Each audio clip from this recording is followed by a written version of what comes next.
आहूं, आहूं। मैं आऊं को क्या बोलते हैं असमी में? आहूं, मैं आहूं, मोए आहूं। चलो, एक अच्छा तो मैंने पहले सीखा था, मोए विराट भाल पाइसो। आज दूसरा अक्षर हो गया है मोए आहूं। अब मैं नहीं कहूँगा मैं जाऊं, मैं तो कहूँगा मैं आऊं। आप विचार करके रखना, ये संसार की नीति है। हमारे आचार्यों ने कहा है बड़ा प्यारा सा शब्द, वैसे यहाँ पर भी कहते हैं और हर जगह ही अक्सर ऐसा कहा करते हैं। बंगाल में जाओ तो आमी आसी, मैं आ रहा हूँ। जाना कोई नहीं बोलता है, कोई जाना चाहता ही नहीं है संसार में। ये आने जाने के बीच में हमारे आचार्यगण कहते हैं आगतम स्वागतम कुर्यात। नगर में कभी कोई साधु आता है तो हमें उसका स्वागत करना चाहिए। आगतम को स्वागतम कुर्यात, तिष्ठतम च व्यवस्थित, गच्छतम न निवारित, ऐसा धर्म सनातना। हमारे आचार्यों ने कहा है कि साधु अगर नगर में आते हैं, आगतम स्वागतम, आए तो उनका स्वागत करो। आगतम स्वागतम कुर्यात, तिष्ठतम च व्यवस्थित, अगर रुक जाएं तो उनकी व्यवस्था करो। गच्छतम ना निवारित, जा रहे हो तो रोको मत, ऐसा धर्म सनातना। इतना ही विचार करके रखो कि आने वाले साधु का स्वागत हो, रुकने वाले साधु की व्यवस्था हो और जाने वाले को रोको नहीं, ये धर्म सनातन है। आप कहोगे महाराज जी ऐसा कैसे हो सकता है, ऐसा कैसे होगा? रोकने बाद जाने वाले को रोकना तो पड़ेगा, नहीं रोकेंगे तो वो सोचेगा देखो हमें रोका भी नहीं। नहीं, ऐसा इसलिए होना बहुत जरूरी है। क्यों? क्योंकि जैसे आप लोग पिपासु हैं, जैसे आप लोग प्यास के चाहते हैं कि हमें साधु का जितना हो सके उतना लाभ मिले, जितना हो सके उतना लाभ मिले, ऐसे आगे के लोग भी चाहते हैं।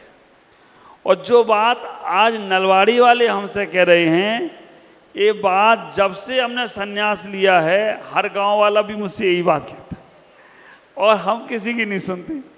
अगर हम उनकी सुन रहे होते तो आज तक यहाँ नहीं आ पाते। इस बार तो गुवाहाटी वालों को 4 महीने का नहीं 5 महीने का लाभ मिलने वाला है, 5 महीने का सौभाग्य मिलने वाला है। और ये हमारी प्रभा बहन बोल रही 6 महीने का मिलने वाला है, क्योंकि 1 महीना पहले आप आ रहे हो। मैं आपसे कहूँगा अपने जीवन को इस आने जाने के बीच में थोड़ा सा कुछ अच्छा व्यवहार बना के जाओ। शाश्वत कोई भी नहीं है संसार में, जो आया है वो जरूर जरूर जाएगा। आप विचार करके रखना, जब हमारे अरहंत भगवान भी शाश्वत इस संसार में नहीं ठहर सके, वो भी जाने को हुए तो गए, लेकिन आने जाने के बीच में जिनका अच्छा व्यवहार हो जाता है, जो अच्छे व्यवहार को कर लेते हैं, उनको लोग सदियों सदियों याद करते हैं। और जो लोग आने जाने के बीच में अपने अच्छे व्यवहार को नहीं बना पाते, विचार करके रखना वो लोग संसार में आकर भी संसार को बोझ तले दबा देते हैं। घर से जब बच्चा स्कूल जाता है तो विचार करना बड़ी मुश्किल से जाता है, लेकिन अगर वो बच्चा स्कूल से घर बड़ी मुश्किल से आए तो समझना ये स्कूल वाला का बड़ा पुण्य है कि स्कूल से बच्चे घर नहीं जाना चाहते। तुम्हारी दुकान पर कोई कस्टमर आए और वो दूसरी जगह ना जाए तो समझना ये तुम्हारा बहुत बड़ा पुरुषार्थ, तो तुम्हारा बहुत बड़ा पुण्य का फल है। इतना ही विचार करके रखो कि जीवन में आने और जाने के बीच में जो तुम्हारा व्यवहार होता है उससे लोग हमेशा याद रखते हैं।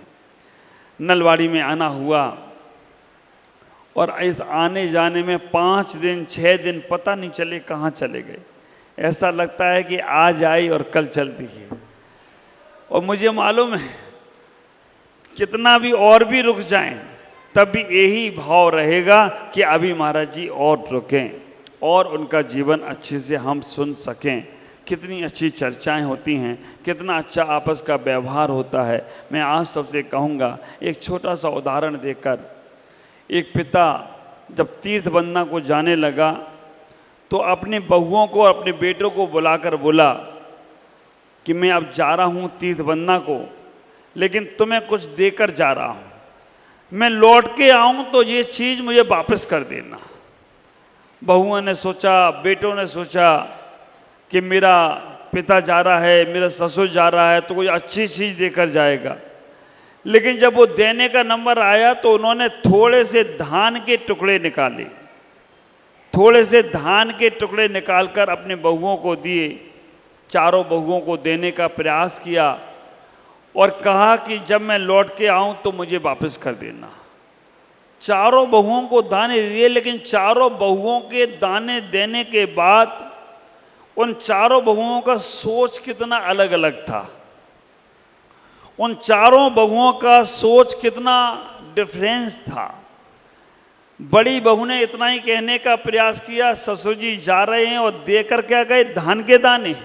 हम तो सोच रहे थे कि कोई सोने चांदी, कोई हीरे जवाहरात दे के जाएंगे, तिजोरी की चाबी दे के जाएंगे, लेकिन ये तो हमें केवल धान के टुकड़े देकर जा रहे हैं। बड़ी बहू ने वो दाने लिए और उसी वक्त फेंक दिए, जब आएंगे मांगेंगे तो हम दे देंगे। दूसरी बहू ने कहा कि दादाजी ने, पिताजी ने दाने दिए हैं, ससुर ने दाने दिए हैं, तो जरूर कुछ ना कुछ महत्व होगा, इनको संभाल के रखना चाहिए। उसने वो सब दाने संभाल कर तिजोरी में रख दिए। तीसरी बहू ने कहा अगर इनको मैं संभाल के रखूंगी तो जब लौटेंगे खराब हो सकते हैं। उसने वो दाने उसी वक्त खा लिए। चौथी बहू ने उन दानों को ले जाकर व्यवस्थित कर दिया। जब उनका ससुर, उनका पिता लौट के आया, चारों बहुओं से पूछा कि बेटा वो दाने कहाँ हैं जो मैंने तुम्हें दिए थे। चारों बहुओं ने, बड़ी बहू ने कहा कि बड़ा याद रखा, बुढ़ापे में इतनी सारी चीज़ें याद रख लें कि वो दाने कहाँ हैं। और बड़ी बहू ने कहा कि वो दाने तो मैंने उसी वक्त फेंक दिए, आप कहो तो एक बोरा भर के बुला देता हूँ मैं तुम्हारे लिए। अगर दाने, धान के दाने ही चाहिए तो बोरा भर के बुला देता हूँ। उसने कि नहीं चाहिए। दूसरी बहू से पूछा, उसने कहा मैं अभी लेकर आती हूँ। दूसरी बहू गई, तिजोरी को खोला और सारे धान के दाने लेकर आई, लेकिन वो सब सड़ गए थे, उनके अंदर कीड़े पड़ गए थे। ख्याल करो। तीसरी बहू ने इतना ही कहा कि वो दाने तो मैंने उसी वक्त खा लिए, वो दाने मैंने उसी वक्त खा लिए। और चौथी बहू ने कहा कि पिताजी वो दाने लेने के लिए, देखने के लिए आपको मेरे साथ चलना पड़ेगा। और वो चौथी बहू उनको लेकर अपने मकान के पीछे जो जगह खाली पड़ी थी वहाँ ले गई। वहाँ ले जाकर देखा तो चारों तरफ हरी हरी फसल ही दिख रही है।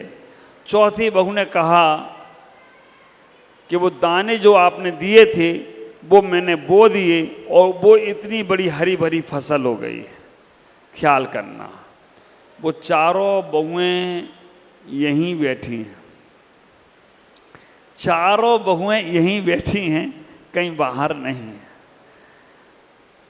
अब उसमें से आप कौन सी बहू हो, आप कौन से व्यक्तित्व को लेकर चल रहे हो। मैंने 4 दिनों में जो भी कुछ दिया, केवल 4 दाने दिए हैं आपको। ख्याल करके रखना, 3 तारीख को आया था, 2 को आया था, 3, 4, 5, 6 और 7, आज जा रहा हूँ। मैंने 4 दाने दिए। पहली बहू होगी, उसने तो देखा होगा, छोड़ो जाने दो, बहुत बोलते रहते, जो मारा जाते वही बोल के चले जाते हैं, क्या करना लेना देना, छोड़ दिया। इससे सुना, इससे गया। दूसरी बहू ऐसी होगी जिसने बोला होगा, वो कहेगी महाराज बहुत अच्छा बोलते हैं, इतना अच्छा बोलते हैं। मैं पूछ लिया, मेरे से एक व्यक्ति बोला महाराज आप बहुत अच्छा बोलते हो, बहुत अच्छा बोलते हो। मैंने उससे पूछ लिया क्या बोला, बस ये मत पूछो क्या बोला, बोलते बहुत अच्छा हो। दूसरी बहू होगी, उसने केवल सुन लिया होगा और सब समझ में दिमाग में रख लिया होगा, लेकिन आचरण में 1% भी नहीं होगा। हाँ, दूसरा कोई गलती करेगा तो उसको जरूर सुनाएगा, देखा ना महाराज ने ऐसा कहा था और तुम ऐसा कर रहे हो। आप विचार करके रखना, वो दूसरे नंबर की बहू खुद तो पालन कुछ नहीं करेगी, लेकिन दूसरे को हमारा नाम ले लेके सुनाई। कई बार तो बिज्जू भाई ये होता है, लोग अपनी दुकान हमारा नाम लेके चलाते, शब्दों को दिमाग में तो इकट्ठा करके रखा है, लेकिन उससे किसी का कल्याण होने वाला नहीं है। और तीसरे नंबर की बहू, जैसे ही उसे मालूम पड़ा, महाराज ने कहा शाम को रात को जब सो सभी से क्षमा मांग के सोना, घर में सबसे जय जिनेंद्र बोलकर बोलना, घर में छोटे बड़े का भेदभाव नहीं हो, सबके साथ अच्छा व्यवहार रखना। महाराज ने हमको बताया कि कैसे हमें अपने जीवन को जीना है। तीसरे नंबर की बहू आचरण में उतारेगी।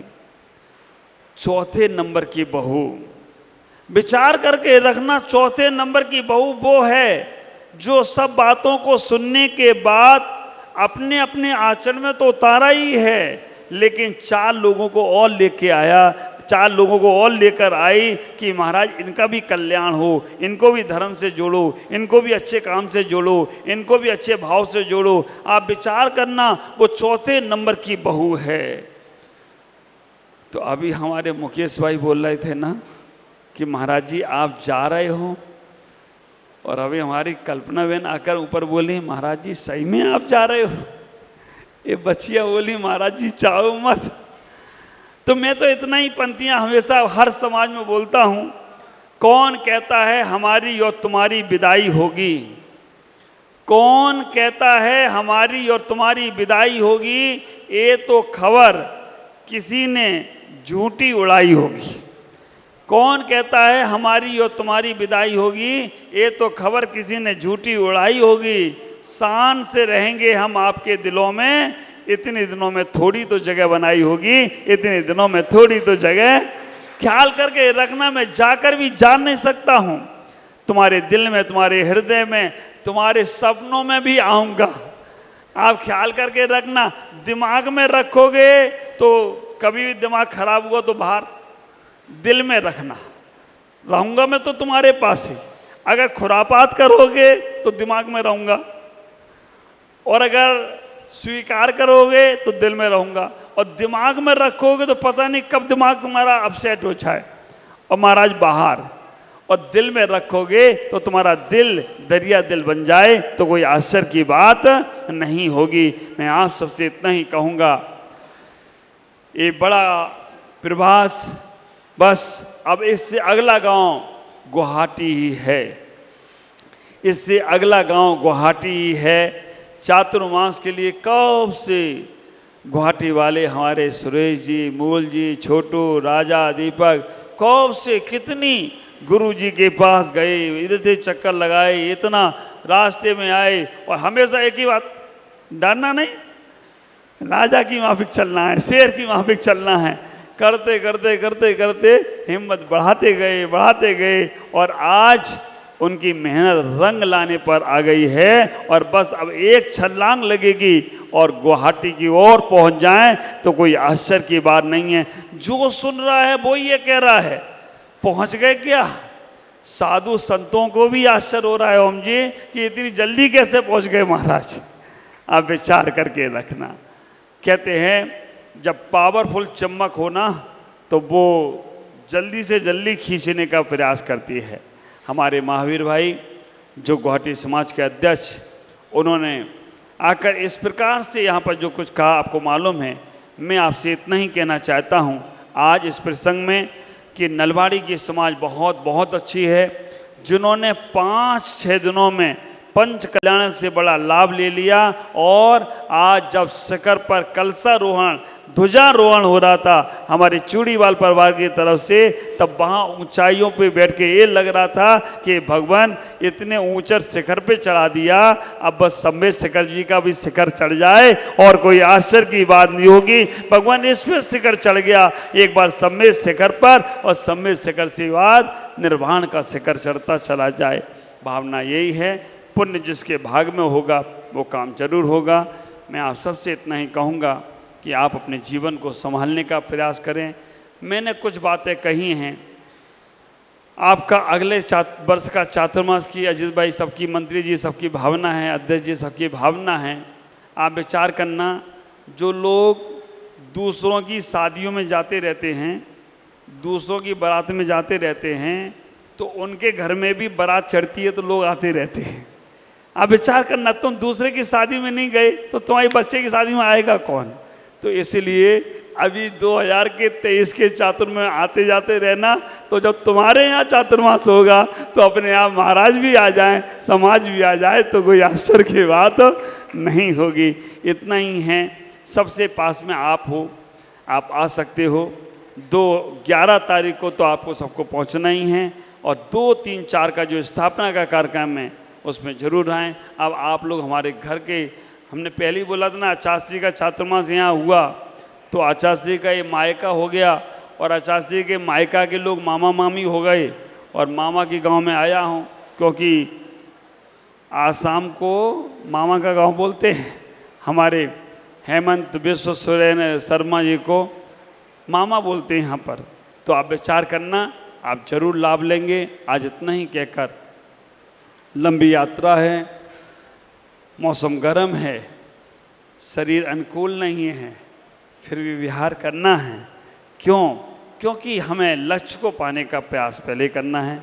आप सबसे मैं इतना ही कहूँगा, ऐसा ही प्यार बना के रखना है, ऐसी श्रद्धा, ऐसी आस्था बना के रखना है, और जहाँ भी आगे जाने का हमारा प्रयास है, आप सब लोग साथ दें।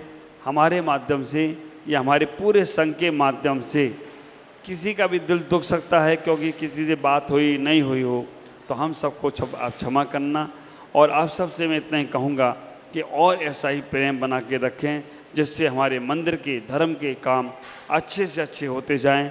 दूसरी बात, जो स्कूल आपका चल रहा है, मैं वास्तव में आज भी मैं बात यही कर रहा था कि हमारी समाज का स्कूल, हमारे ख्याल से आसाम में आने के बाद पहला ही स्कूल मुझे ये दिखा है। तो मैं चाहूँगा ये स्कूल को और इतना अच्छा डेवलप करो कि दूसरे लोगों को जैन स्कूल में नाम लिखाने के लिए सिफारिश लेना पड़े। तो आपके यहाँ का स्कूल बहुत अच्छा चले, और एक छोटा सा हॉस्पिटल भी, आयुर्वेदिक ही हॉस्पिटल बना दो, जो लोग आपके यहाँ आकर, क्योंकि अभी मैं पीछे गया था धुबड़ी में एक छोटा सा हॉस्पिटल है, आयुर्वेदिक है, तो वो भी बनाएं। जैन धर्म के लोग को समाज सेवा के कार्य भी करना चाहिए, जिससे उनका जीवन और मंगलमय हो। इन्हीं पुनित भावना के साथ मैं अपनी वाणी को विराम देता हूँ। ओम नमः, जय गुरुदेव।